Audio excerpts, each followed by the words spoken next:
parte interessante aqui de falarmos sobre a teoria de voo em si é como a pergunta que nós temos que nos fazer, por que um avião voa? Né? Por que aquele aerofólio, por que a asa faz com que o avião voa?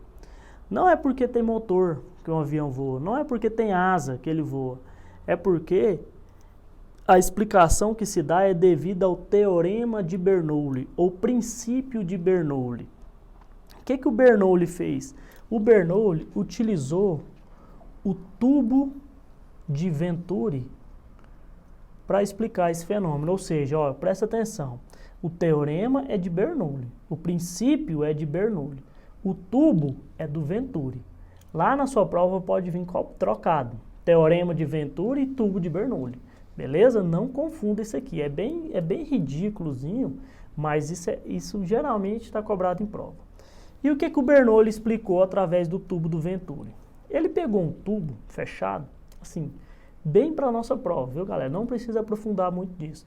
Imagine que ali dentro daquele tubo ele fez um buraco e colocou um ar entrando com determinada pressão. Quando esse ar entra, nós temos dois tipos de pressões dentro desse tubo. Uma pressão é chamada de pressão estática, a outra pressão é chamada de pressão dinâmica. Pressão estática, eu quero que vocês pensem como se fosse a própria pressão atmosférica lá dentro daquele tubo.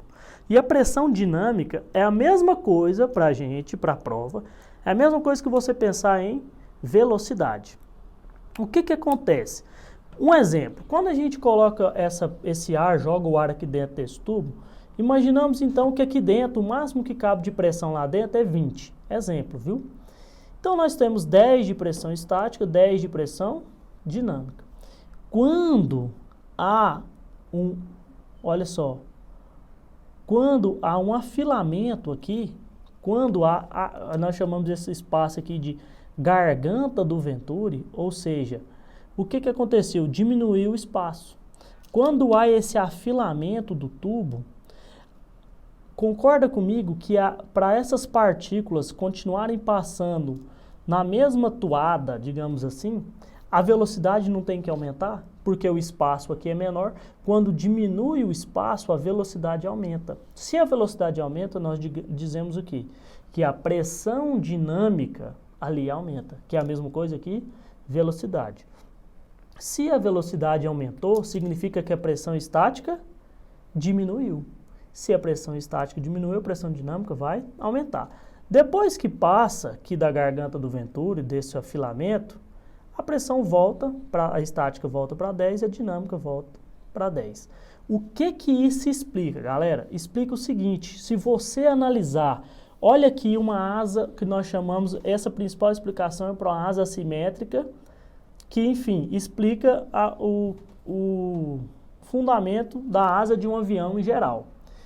Quando nós temos um perfil assimétrico, que significa que a parte aqui do extradorso é maior do que a parte do intradorso, que isso nós já vimos na aula anterior, o que acontece? Há uma diferença entre a corda e a linha de curvatura média.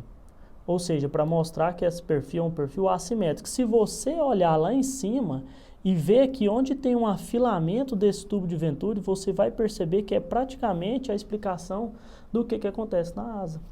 Quando o vento bate aqui e tem uma determinada pressão aqui na asa, concorda que aqui em cima é como se fosse o tubo de Venturi, olha lá.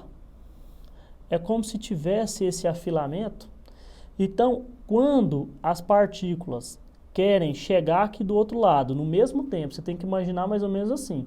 Se não chegar aqui do outro lado no mesmo tempo, é o que nós chamamos de turbilhonamento. É assim que vai ter o turbilhonamento do ar. Então, umas partículas vão ter que passar aqui com a velocidade tal, que as que passam aqui em cima vão ter que passar com a velocidade muito maior, para quê? Para poderem chegar aqui do outro lado no mesmo tempo. Se aqui em cima, olha só, vamos supor que o que bate aqui no bordo de ataque, mesmo exemplo, pressão estática 10, pressão dinâmica 10.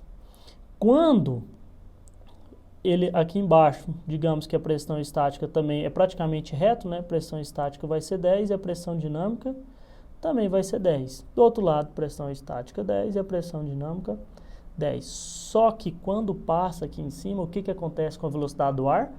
Aumenta. Podemos então dizer que aqui em cima a pressão dinâmica vai para quando? 15. Se a pressão dinâmica aumenta, a pressão estática vai fazer o quê? Diminuir. E ela vai para 5. Então, o que faz força na nossa asa é a pressão estática, que é a própria pressão atmosférica. Agora, olha aqui para mim. Imagine, se eu tenho uma força aqui de 10 para cima e uma força de 10 para baixo, força de 10, quando a minha aeronave está parada no solo, na pista, ela está parada. A partir do momento que você começa a correr na pista, essas partículas aqui em cima vão passando mais rápidas. Se ela vai passando mais rápido, ela vai diminuindo a pressão estática. Então, antes eu tinha uma força de pressão estática para cima de 10 e agora de 10. Quando eu começo a correr, ela vai para 9, vai para 8, vai para 7, vai para 6. Até chegar um momento em que essa força que está fazendo aqui para baixo vai ser tão menor do que essa daqui, que a aeronave simplesmente vai fazer o quê? Ó, decolar. Você nem precisa. O que a gente faz geralmente na prática é vir correndo decolar, e já determinada velocidade a gente tira ela um pouco do solo, aumentando o ângulo de ataque, para quê? Para ficar mais rápido ainda a velocidade do ar ali em cima do extradorso, e então a pressão dinâmica diminui mais ainda e a sua aeronave conseguir subir com mais facilidade possível. Essa é a explicação do porquê que um avião voa. Então vamos resumir. Por que um avião voa? Porque a pressão estática no extradorso de uma asa vai ser menor do que a pressão estática no intradorso dessa asa, fazendo com que ela voe, com que ela saia do chão. Ou seja, devido à diferença de pressão em que temos do extradorso com o intradorso. Beleza?